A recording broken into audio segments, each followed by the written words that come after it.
Hi everyone, Kitty here. My name is Mama Hello. I am a single mom and I have a son with low functioning autism level 3. I also have 2 dogs and a sea cat.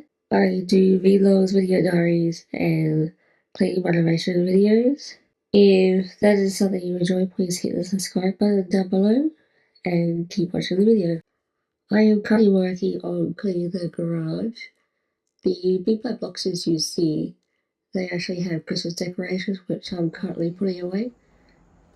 And I'm actually here trying to grab a rug, which I recently got from Kmart. It's a Homebody rug, and I got the same one that I already got down the other end. And they were $47, and they are this nice creamy beige colour. And they match in with all my other rugs as well, which are also from Kmart. So I'm just gonna unravel it and get it out.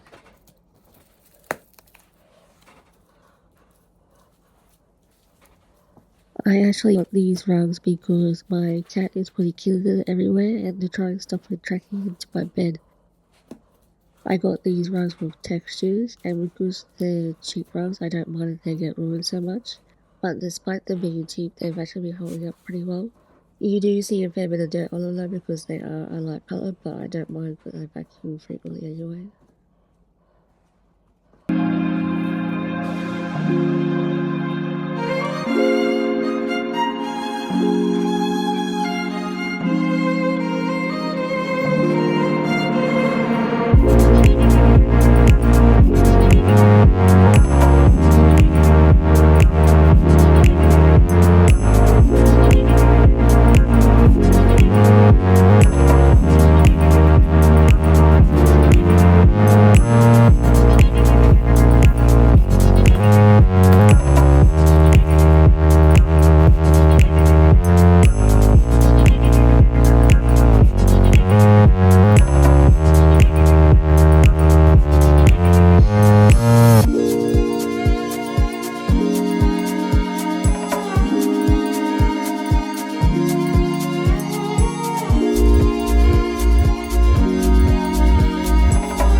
These rugs come with these annoying moisture absorbent packages. My other rugs had a whole heap of them too, and they're really annoying. I actually was stepping on one for quite a while because I didn't know what it was sitting underneath my rug. And they're really annoying, and I just really find them a waste because you just throw them away.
The toilet I'm cleaning is actually original to the house, although it is a new toilet, but the toilet room is original. It's my son's toilet and guest toilet. I actually have a second one in the main bathroom which I got put in, and I already put it where the bathtub used to be when I did the renovations. I was just cleaning the toilet with the all-purpose cleaner and wiping it over with the toilet paper, then I'll flush the toilet paper down the toilet. I don't like to use reusable products on the toilet because of the germ factor, so I prefer to just flush it all down once I'm done. I try to clean the toilet quite regularly. as I have quite a few desks coming to help out. So I usually clean it about at least 3 times a week.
This activity I actually got from Temu is actually really good. He can pretty much do most of it by himself now. And I'm trying to teach him to line up numbers at the moment, but he hasn't quite got there yet, so I just tell him what the numbers are, and then he puts it onto the Velcro. And I got this from Temu a little while ago. The lights you see at the back of the desk are actually a RGB strip. It's a Mellow Melodilo RGB strip. You can find them on Amazon.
If you like this video, don't forget to hit the subscribe button, like button, and comment down below. If you made it to the end of this video, please leave a smiley face in the comments, and I will see you next time. Bye bye now.